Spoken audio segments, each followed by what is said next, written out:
Eastern Illinois head coach Chris Wilkerson team played an FBS opponent last week, Bowling Green, 38-15 loss there. Go back to FCS opponents this week, Mid-America Classic against Illinois State, who got ranked for the first time this week. So, Coach, just some thoughts on your team after week 2, and then we'll go into some questions. Yeah, thanks, Kyle. Certainly, go back and watch the film. I was really pleased with the effort of the players. I felt like we gave ourselves a chance, at least early in the game, to try to compete. And then just, unfortunately, we didn't tackle very well on defense and too many missed opportunities for explosive plays on offense. But tip of the hat to Bowling Green. They were certainly the better football team on Saturday. And, hey, we're back right now grinding and getting ready for an amazing opportunity, like you said, to prepare to play certainly our in-state rival in the Mid-American Classic. And another great opportunity for the Big South OVC to compete in a crossover game against the Missouri Valley Conference. And so we also get to play at home for the first time this season, and that's exciting too. So we're just back at it and really excited about the opportunity to compete this week. Well, you got the win in week 1, obviously, over Missouri Valley team. And just through 2 weeks now against FCS competition, the OVC Big South has done pretty well. Any just thoughts on, winning those games and how important it is, as you said? Yeah, it's great. Again, I think, it's important for us to make sure that we, our league is recognized for the competitive league that it is, and strong leadership, strong coaching, strong players, great play across the board. And so it is, again, just an amazing opportunity for us to compete against the Missouri Valley Conference. And we certainly want to do our part to make sure that people understand the OVC Big South is a league that's very strong. And this rivalry, obviously, it dates back a long time. It's one of those ones. So you've been involved with it in multiple facets, player, coach, have not. Just talk a little bit about that, and then maybe even some about Illinois State and what you've seen from them. Yeah, no, it does go back a long time. And my senior year, this was one of those last 4 games where if we didn't win those 4 games, Coach Spoo probably wouldn't have had his contract renewed. And it was a real tough knockdown, drag out game in Normal. A cloudy day. It had rained all night the night before. We blocked a punt. It wasn't real pretty, but it was your typical, knockdown, drag out rivalry game towards the end of the season. And that was one of those last 4 games that allowed us to win 6, and coach got a renewal. And the next year we were 10-1 and won the old Gateway Conference, which has become the Missouri Valley Conference. And so, there's a lot of memories that I have playing against those guys. Certainly last year was my first time to coach head to head as the head coach, and credit to them. Coach Spack has been there a while. He's got a strong culture. They are very, very firm in their identity as a football program.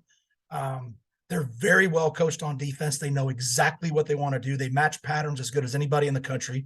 They're strong up front. They're number 1 in the country in rush defense right now.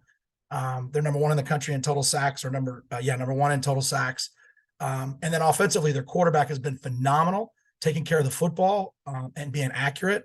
He's one of the leading passers in the country. And then they have a 3-headed monster at tailback. Blakemore kid's listed as the 3rd tailback, and he rushes for 170 last week and is averaging over almost 11 yards a carry. So we got our hands full, but it's a great opportunity again to see where we're at and play at home this Saturday. If anybody has questions for Coach Wilkerson, you can let me know down in the chat, and I can call on you. Did you talked about some of the things against Bowling Green that you need to work on? Where did you see some improvement areas from week 1 to week 2, even though you obviously had a really good week 1? Yeah, I think, again, our quarterback continues to show development and comfort within our system. Pierce Hawley has done a phenomenal job being efficient, taking pretty good care of the football, distributing the football, taking what they give him. But most importantly for him, it's been his poise and his ability to stand in the pocket and take some hits. Now, we've got to do a better job up front to try to keep the pocket a little more clean for him. But his accuracy, anticipation, and understanding of our system has continued to improve. We also had some wide receivers step up on the perimeter. Dearius Smith was a guy that, finally made a couple explosive plays for us. He's a guy that we feel real good about and know that he's going to have to be a big part of what we're doing going forward. Dwayne Cooks is another guy on the perimeter that has stepped up and made some plays and is going to, play a little bit more going forward. So Kevin Daniels did a good job, running the football and catching the football out of the backfield, and had 116 all-purpose yards for us. But I'm pleased with our development. Again, just unfortunately, we didn't tackle well enough to give ourselves a chance last Saturday.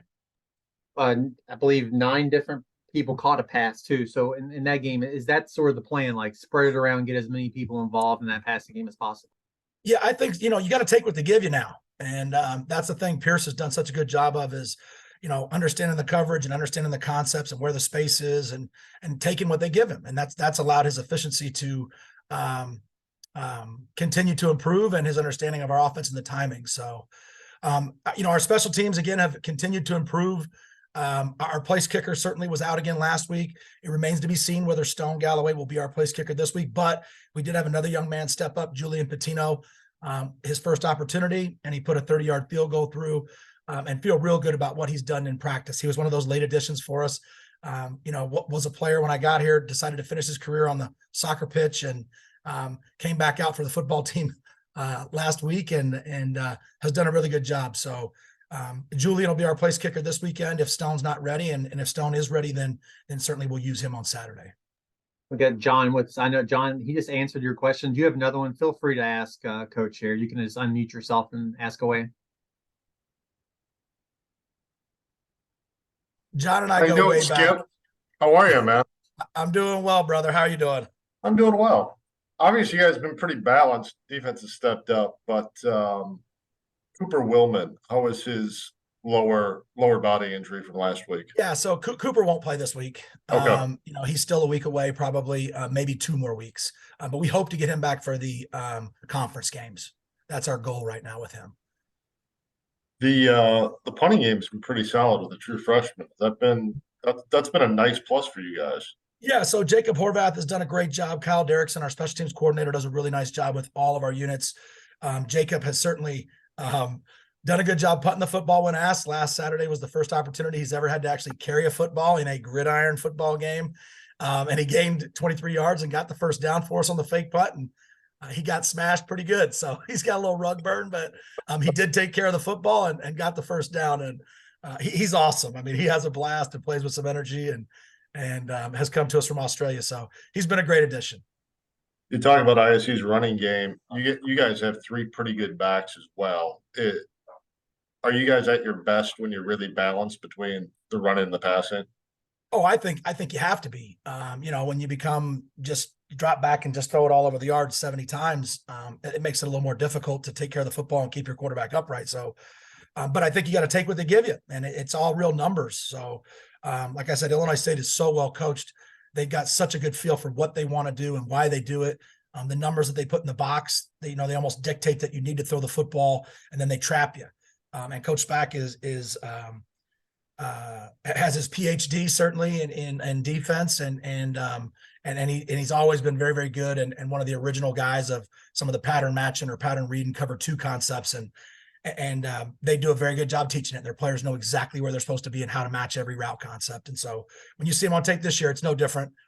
They're physical, they're fundamentally sound, and they play very hard.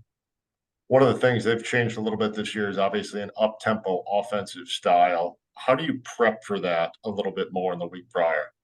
Yeah, so we know huddle, number one. So our guys are used to seeing it. They are playing with some extreme tempo. I think the offensive coordinator and Coach Spack have gotten much more comfortable with Zach and his understanding of their system, and allowing him to play with some speed and take what they give you. And again, if you don't cover down, whether it's formation, sideline adjustments, they'll throw the smoke screens out there and let the wideouts go to work and block. If you do cover down and you lighten up the box, they hand the ball to any one of the 3 backs. And with the big guys up front, they get a body on a body. And if those guys find a crease, they've got a chance to go the distance every single time. So it's a tremendous challenge. But like I said, they're very firm in their identity right now. Zach has done a very good job, the quarterback, taking care of the football and getting the ball out of his hands. And then, like I said, all 3 running backs have been extremely productive when they've had their chances. Your linebacking crew's been really good so far this year. What is that really the strength of this defense? Yeah, and I still say, our inside linebackers have been pretty active, and it's a great group in terms of competitiveness. Elijah Tolbert gets a lot of the publicity, and he's a returning all-league player, and rightfully so. But there's some other guys that play. Anthony Shockey's a guy that hasn't had a chance to play because he's been banged up and has done a really good job for us. But Alex Oyewale is a linebacker that is good enough to start for us, and those guys are constantly competing and pushing each other. And Phoenix Porter's the other inside linebacker. So all 4 of them play. They basically rotate. Coach Geyer does a good job with those guys, and they bought into the team first mentality, the we not me mentality. So I think competition makes us all stronger. Appreciate it. Thank you. Last question, Coach, we'll let you go. You mentioned it's your first home game, the improvements and some of the upgrades, the field. Just if you want to comment on that and playing on that surface. Yeah, no, certainly the new surface has been a great thing for us. Our players have really enjoyed that.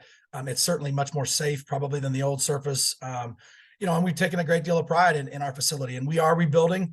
It's going to be, hey, brick by brick, but it's the first step in rebuilding some of our facilities, and certainly it does show commitment from the institution, and that's important to us when it comes to recruiting. But now we got to do our part and go out there and put some dubs together.